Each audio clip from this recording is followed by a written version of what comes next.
Carolina Panthers' elite cheerleading squad, the Top Cats. We're out here. I'm excited. Excited as she is now, Justine wasn't exactly lacking confidence when it came time to try out. It was just more so like, hey, I'm me, and I'm going to go out, put my best foot forward, and see what happens. What happened next was a grueling audition process, one in which Justine competed with hundreds of other hopefuls, all vying for a handful of spots on the Top Cat squad. In the end, Justine made the cut, becoming the first transgender person to don the Top Cat uniform. But I have to give a shout out to Trey and Chris. Without them, I don't think that I would ever be in this place today. Trey and Chris are Trey Booker and Chris Crawford, who made their own history last year when they became two of the first three men to become Carolina Panther cheerleaders. I was scared that I wasn't going to make it because I had known that men had auditioned before. And so I'm thinking maybe they're just making that decision to not add men. But Trey and Chris did make it, something they both chalk up to hard work. To this day, it still feels surreal. It was enlightening and it was a little bit intimidating to come into a space that's for females. It's built for women. And being one of the first three males to come in, I felt like I had to continuously prove and like that I earned my spot to be here. Both Chris and Trey are members of the LGBT plus community, and this year they're both going to be Top Cats again. Trey hopes it's a sign of the times. My Black queerness is not going to change. The way I show up, the way I am, it's not going to change. But both Trey and Chris say making a statement isn't their primary goal. They're here to dance and to remind Panthers fans to keep pounding. So I think once people got past the fact of he's a male cheerleader, we now have male cheerleaders for the Panthers and kind of remembered they're also human, they have hearts. I think I began to win people over at that point.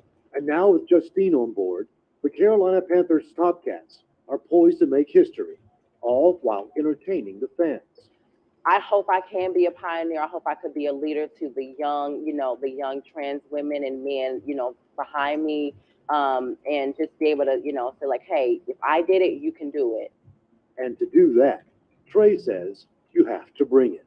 And if your energy is fantastic, I mean, come and join the party. In Charlotte, Stuart Pittman, Queen City News.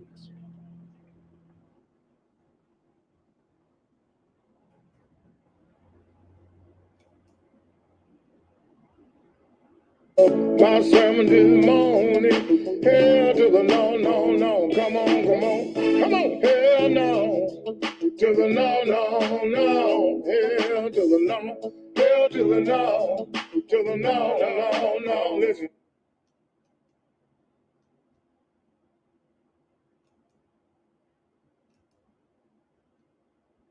Good afternoon, everyone. My name is Julia Beck. I live in Baltimore City, and I am a lesbian. You might be thinking to yourself, why is a lesbian speaking of the Heritage Foundation? And I ask myself the same thing. But my answer is pretty simple. There is no place for me. I am politically homeless. So believe me when I say I am grateful for the opportunity to share my story. Thank you to the organizers, to my fellow panelists, and everyone here for making this happen. My story is as unbelievable and absurd as it is commonplace. I got kicked off of the Baltimore Mayor's LGBTQ Commission as the only lesbian, simply for stating biological facts. After a months-long witch hunt, I was found guilty of violence. My crime? Using male pronouns to talk about a convicted male rapist who identifies as transgender and prefers female pronouns. It doesn't matter that he sexually assaulted 2 women in a women's prison after being transferred there on account of his gender identity. Oh no, it is far more criminal for me to call a male rapist he than it is for him to rape. The man who led my inquisition also identifies as transgender. He is the president of the Baltimore Transgender Alliance and claims to be a lesbian. I find that almost funny, almost funny, because everything he does makes life for women, girls, and lesbians worse. Last June, during Pride Week, his organization, the BTA, sponsored a public event where lesbians would be, quote, hung by their necks, end quote. He advocates for commercial sex work, of which he has no experience as a white trust fund baby. He also inhibits the work of on-the-ground women organizations for not using inclusive language. I joined the LGBTQ Commission to give lesbians a voice in our local government, to advise the mayor on our underrepresented issues. I was reviewing proposals, speaking at town halls, and sharing very detailed notes with everyone on my committee. After a few meetings, I ran for a leadership position and I won. I was one of 2 co-chairs on the Law and Policy Committee, but that did not last long. After the BTA president accused me of transphobia, the mayor's liaison swiftly scheduled an emergency meeting to assess my fitness as a leader. The meeting went worse than you can imagine. I was not allowed to talk out of turn. One by one, members of my committee, representatives of the BTA, and 3 brave friends went around the table speaking their minds. One gay man at the meeting said, biological sex was a thing of the past. I looked at him and asked, how can we be homosexual if sex is fake? I kid you not, that really happened. Another gay man disagreed with the dictionary definition of woman as adult human female. These men could not support their flimsy arguments. The next speaker, though, she broke my heart. She had just survived a hysterectomy, shaking and complaining of hot flashes. She said she was not and had never been a woman. Quote, it doesn't make me any less of a man that I have a vulva. It's there and it's masculine and it's a male and it's a man, end quote. As she said this, my accuser snapped his fingers as if we were at a poetry reading. It was so fake and performative. He didn't care at all for what she had endured in the name of gender identity. He snapped because it made him look like an ally. Hours went by, but I insisted that sex might be actually important to our work, as it definitely is to my sexuality. But their decision was made long before that night, and I was voted out. The meeting made one thing crystal clear. Inclusivity means all voices are welcome, except women's, except lesbians. It's unfortunate that so many people are truly confused about gender and sex, so I'd like to break it down right now. There are only 3 sexualities: homosexual, heterosexual, bisexual. All the hip new identities in the alphabet soup, like non-binary, gender fluid, pansexual, are not actually sexualities. Neither is transgender. Yet everything is about the T now, entirely eclipsing the L, G, and B. The T is diametrically opposed to the first 3 letters in the acronym, and especially to the L. Sexualities are based on sex, but gender identities are based on stereotypes. They have nothing to do with same-sex attraction. In fact, they undermine and erase homosexuals. People are not attracted to genders. Yet every lesbian I know has been pressured to accept males into our dating pools and dwindling spaces. In order to validate their gender identity, men who call themselves trans women try to break the, quote, cotton ceiling, which refers to lesbians' underwear. The completely illogical statement that trans women are women is recited like a Big Brother mantra in every leftist space. No one really believes it. But saying so will jeopardize your career, your community, and your life. Sex and gender are not the same. People like to be polite and say gender instead of sex, and often use the terms interchangeably as if they were synonyms. But they mean different things, and we must not conflate them. Sex is a biological reality. It's not a dirty word. It refers to the 2 reproductive classes in our species. Even people with disorders of sexual development, commonly called intersex conditions, are either one sex or the other. To deny this fact means we are unable to name, address, and fix systemic sex-based oppression and exploitation. Many well-intentioned people think that this concept of gender identity is the next frontier of social justice, but in reality, it is regressive. Gender is based on rigid sex roles that legitimize male dominance and female subordination. The idea of a female or male brain only justifies treating women as subhuman. Gender cements sexist stereotypes. Women like me, who don't wear makeup or high heels, do not conform to gendered expectations of femininity. And that's okay. Women don't need to wear makeup or high heels in order to be women. Our female sex is the one and only qualifier of womanhood. But today, many young girls are told that they are born in the wrong body if they do not embrace femininity. It used to be that if you did not follow traditional gender roles, being the perfect pretty princess or mean macho boy, then conservatives would try to change your personality to match your body. But now it's worse. Liberals are trying to change your body to match your personality. As a lesbian, using a radical feminist analysis, I want to do away with both. I want all people to love themselves and live however they want in the bodies that they were born as. Girls who play with trucks and like the color blue, boys who play with dolls and like the color pink, children with autism, children who would likely grow up to be happy gay adults, are now being sterilized for defying sex stereotypes. Teenage girls are binding their breasts, shooting up foreign hormones, and undergoing dangerous, invasive surgeries. Many of these girls decide it's easier to move through the world, seen as a boy rather than as a girl. And I don't blame them. Being a woman is not always fun. But the joy of sisterhood, of loving women, even as friends, is something that no doctor can supply. We are losing an entire generation of sisters to this madness. That's why it's personal. It's infuriating, it's devastating, and I have had enough. I'm here because I care about women, and I expect that you do too.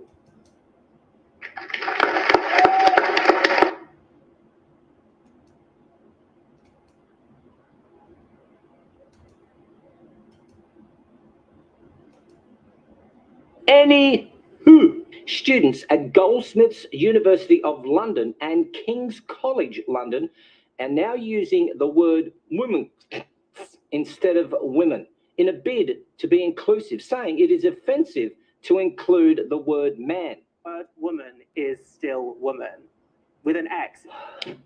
Will somebody design me a faceplant emoji? How do you even pronounce women?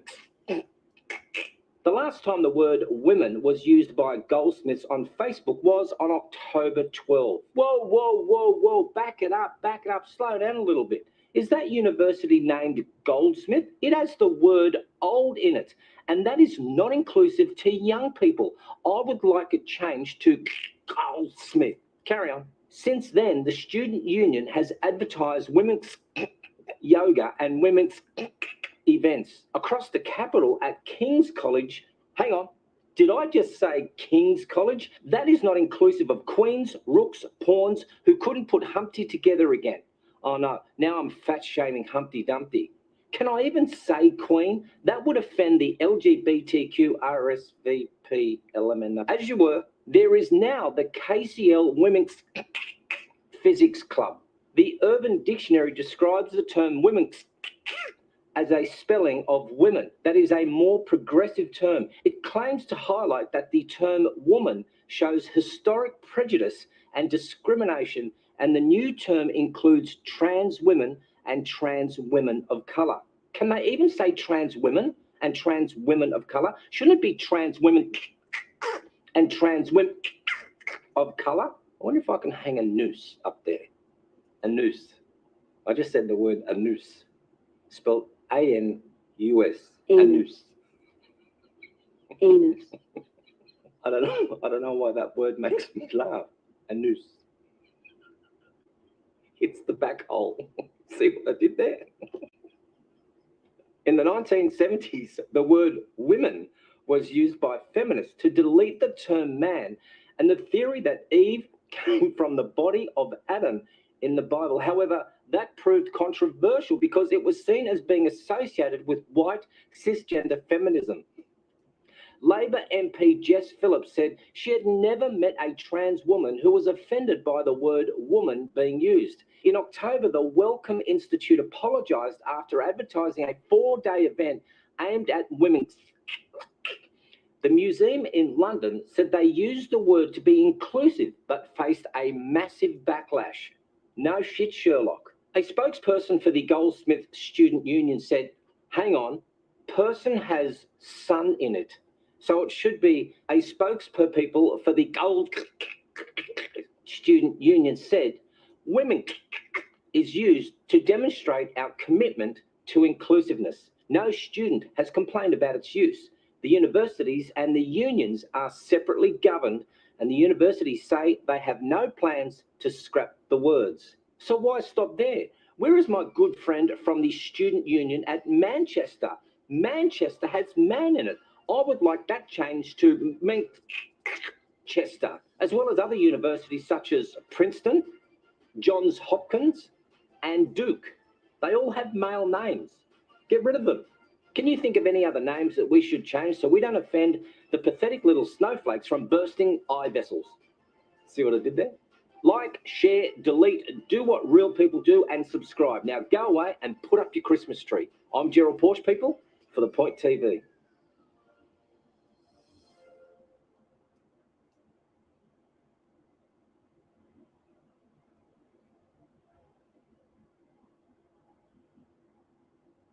Our next spelling bee contestant is Madison. Your word is precocious. Can you use it in a sentence, please? Precocious. Little know-it-alls like you are annoyingly precocious. Precocious. Precocious. Precocious. That's correct. Lincoln, your word is woman. Woman. Can I have the country of origin, please? I don't, probably England or Germany or something. Woman. Can I have the definition, please? Why don't you ask Judge 1 that question? Can I have the definition of woman, please? No. Why not? I'm allowed to ask for definitions, right? The thing is, a woman is a woman is So what she's trying to say is that each person gets to define for themselves what a woman is. So can you define it?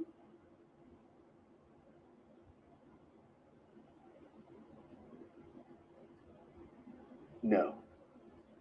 Why? I just want to know the definition of woman. And that makes you a hateful little bigot, Lincoln. I don't hate anybody. How about we just use it in a sentence? Abortion is a woman's right. If a woman makes an accusation, we should believe all women.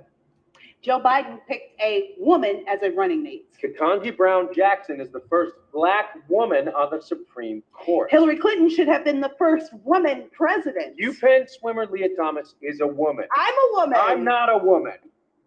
Woman. How can you use it in all those sentences if you don't know the definition? Listen, you intolerant little bigot, just spell the word so we can get a girl up here to win this whole thing. The definition of woman is woman. Woman. A woman. Woman. Are you happy? That doesn't make any sense. It's a simple word. We all know what a woman is. Just spell woman.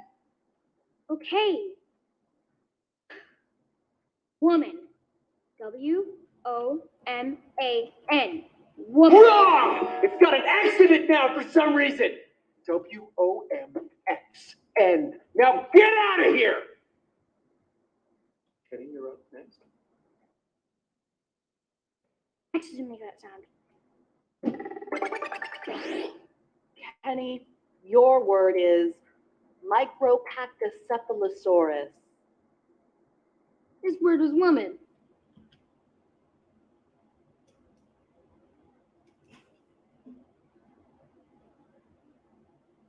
So with many other exhortations, John proclaimed the good news to the people. The gospel of the Lord.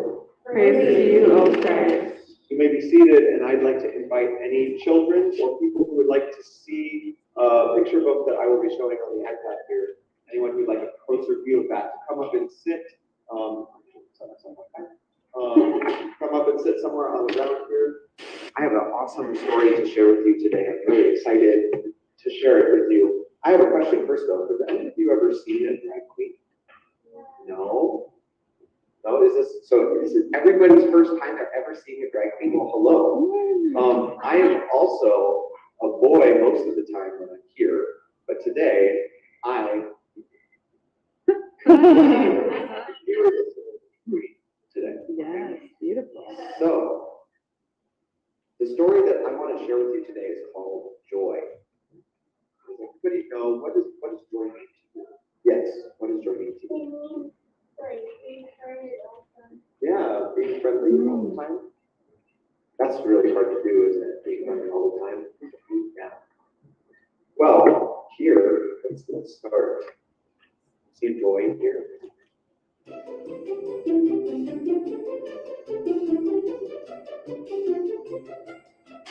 Earlier in the service, I talked about joy as liberation or as freedom to be who you want to be and do what you want to do. I don't know about you, but when I was in school, I would feel a whoosh of joy every time they said, "Go to recess." Or maybe you feel a whoosh of joy when I say, "You can go back to your seats."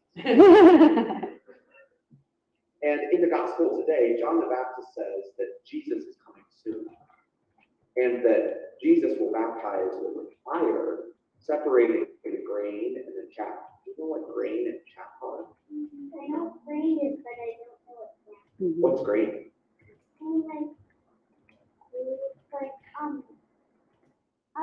Grain is like all the stuff. Yeah. So what do you do with it? Do you spit on it? Do you drink it? You use it in bread and you eat it. Yeah.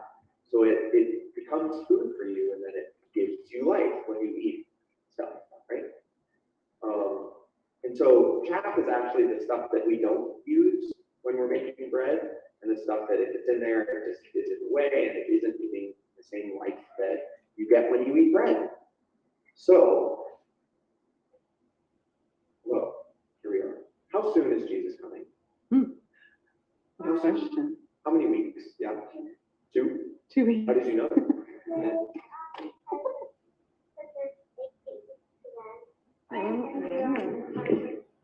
Yeah. So math book. Yeah. I think that also, like, how many weeks away is it? On the front of the table, there's on the front of the table, there's an angel. It's so close, isn't it? Yeah, the angel's there, just getting ready. And what does Jesus want for us? Yeah. Kind and generous. I would also think that Jesus wants us to have life, and that Jesus wants us to have joy. Don't you think? Mm-hmm. Today is our dress rehearsal for joy, and so that we can know how to receive it. Will you all pray with me? Let's pray. Please repeat after me too. Dear God, you want us to be joyful. Thank you for joy. Thank you for all our big feelings. Help us to be patient. As we wait for Christmas. And the joy that comes with Jesus' birth. In your name we pray. Amen. Thank you all. You may whoosh back to your seats.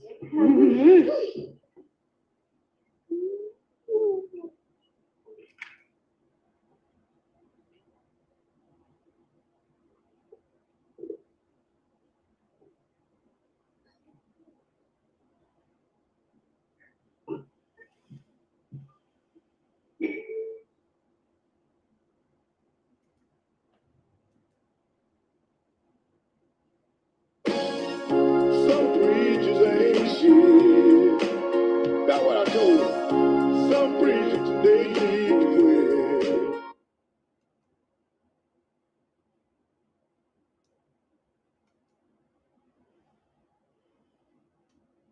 There's something else I'm not supposed to say. Ain't but two genders.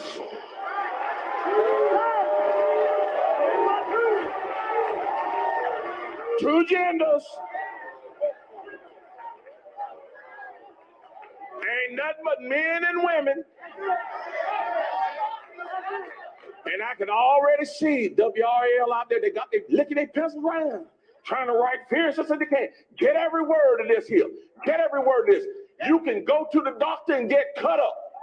You can go down to the dress shop and get made up. You can go down there and get drugged up. But at the end of the day, you were just a drugged up, dressed up, made up, cut up, man or woman. You ain't changed what God put in you, that DNA.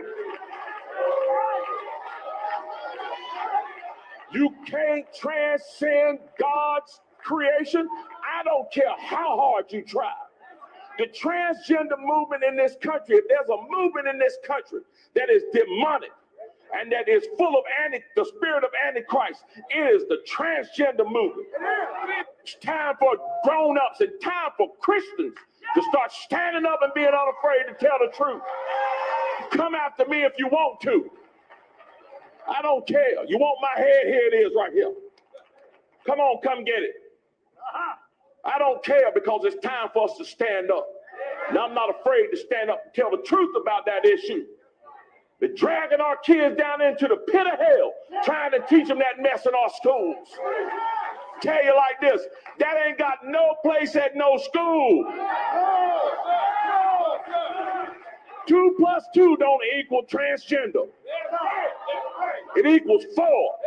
We need to get back to teaching them how to read instead of teaching them how to go to hell. Gender dysphoria is a condition where a person's physical, biological sex is one, say a boy, but in the person's mind, they think they're really a girl or vice versa. It's not something that you can identify on any objective test. You can't do a blood test, for example. You can't do MRI imaging. You can't do genetic testing to actually find this gender identity. My name is Dr. Michael Laidlaw. I'm an endocrinologist in Rockland, California. This gender identity, which really a child saying, I believe I'm this, I believe I'm a boy, I believe I'm a girl, something opposite of their body. Once they say that, they go down this road of gender affirmative therapy. That consists of social transition, wearing, say, stereotypical clothes of the opposite sex to pretend that they're the opposite sex. Then these puberty blockers, then these cross-sex hormones, and then finally surgical modifications to the body to try to make the person appear that they're the opposite sex. Puberty blockers are powerful hormones. They act on a small gland in the brain called the pituitary, and this controls the sex organs. For example, testicles make testosterone, ovaries make estrogen, and the pituitary controls that happening. Now, these blockers stop this action, and then whereas, say, a girl is in age 9 and continuing or beginning to develop in puberty and should continue on until a full adult woman, it's stopped. Once you stop it, there are various harms and problems that occur afterwards. Unfortunately, many of our professional organizations are advocating for this, including the Endocrine Society. And it's important to bear in mind that there's very small groups of people controlling these societies. Small groups of people are making these pronouncements, and then when physicians want to turn to what's the best practice, they're finding these things. And there's no rigorous research done. There's no controlled studies. It's very poor research, but it's, I guess, politically correct to go down these roads by these organizations. Doctors will feel compelled to follow what their organization says without really looking into the evidence necessarily. There is heavy-duty propaganda basically going on, but these gender clinics have sprung up and have multiplied all across the country. The numbers are going up. Around the world, in the UK, Canada, here, other places, more and more kids are being diagnosed with this. And there's a social contagion component, kids going on to, YouTube, Tumblr, things like that, So the cases are rising. It's a major problem that we have to address. In my practice as a physician, I always look at side effects of medications before I give anything to anyone. Say for diabetics, I always tell them, if you can work on your diet and exercise first, I'd rather have you do that than take these medications, because there's side effects and there's problems that are potential. But if you need it, then you need to take it. With this, I can see no need to take these medications. I see the risk as being very high, and I see children as a very vulnerable population, can't speak up for themselves, and their parents are often propagandized by this movement. I've met a lot of these parents. My heart goes out to them. I've seen their kids and pictures of the kids, and really, it's about helping kids.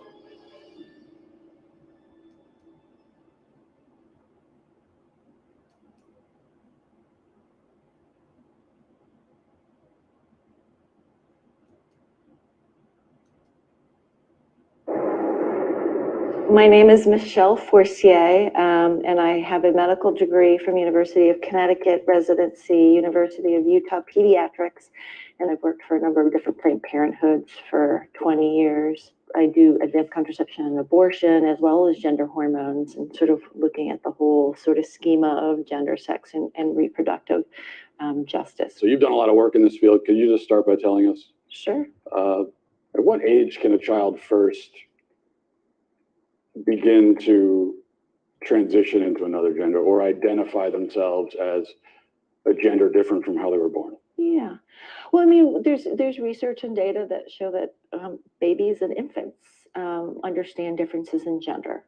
Some children figure out their gender really early, and the reason why we say, oh, that's interesting or important, is because they're figuring out their gender identity is not necessarily congruent with their sex assigned at birth. When the doctor sees the penis and says, this is a male, has the sex of male, that's an arbitrary distinction. Telling that family, based on that little penis, that your child is absolutely 100% male identified, no matter what else occurs in their life, that's not correct. So what is gender affirmation care? You're a big proponent of. We walk through, a child is sitting down with you, it's questioning their gender.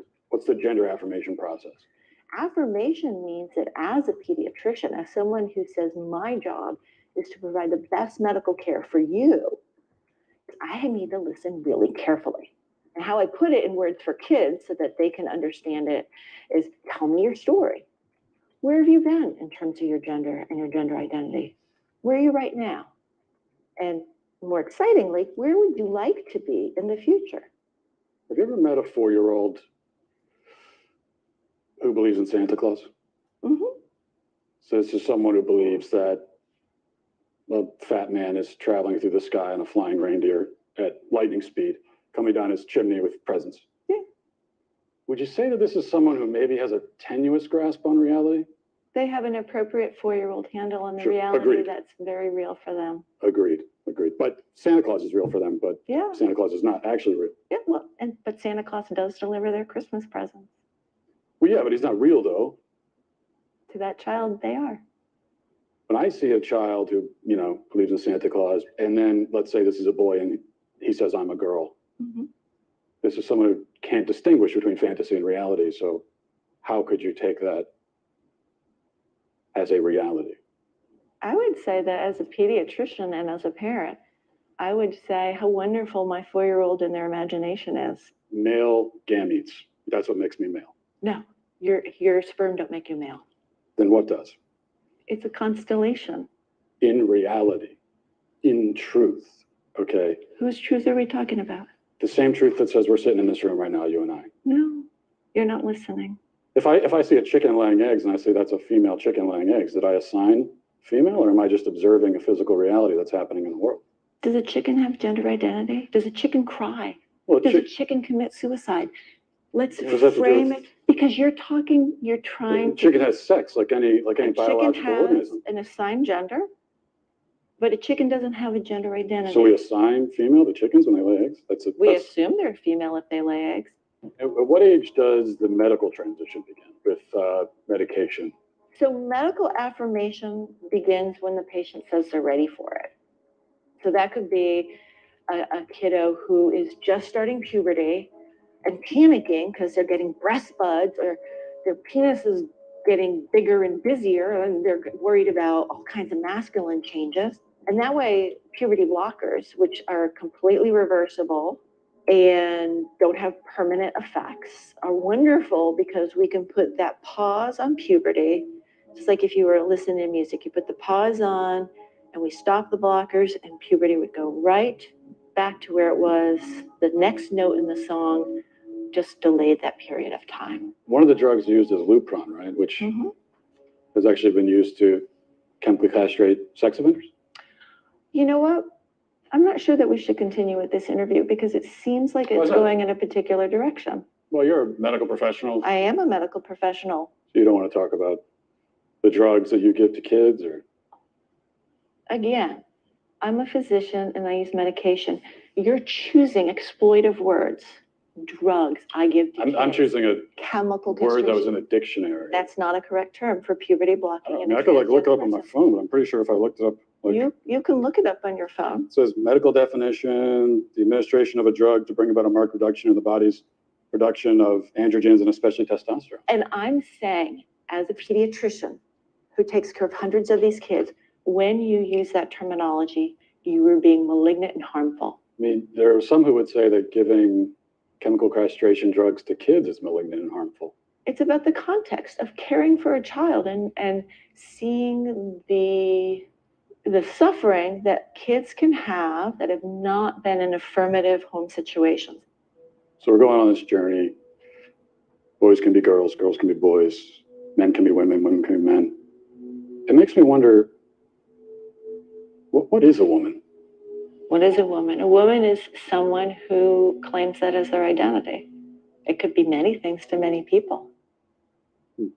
That was our answer. Well, a woman is anyone. And that was, by the way, not to give any spoilers away, but that is the answer from the left to the question, which is a non-answer. It's the same thing as not answering. But that is the answer. A woman is someone who says they're a woman. And of course, to everyone who gives me that answer in the film, I have the follow-up. Well, a woman is someone who identifies as a woman. What are they identifying as? And around we go. Because they don't have an answer to the question. This is a medical doctor who can't tell you what a woman is. I mean, this is someone who if someone goes to her and says, as a man, and says, I'm really a woman, I want to transition into a woman, she will help facilitate that process, and yet she doesn't know what the word means. She doesn't actually know, by her own testimony, when someone says, I want to transition to a woman, she doesn't even know what that means. Like, what are you transitioning into? She has no idea. Will enter my home and scare my children.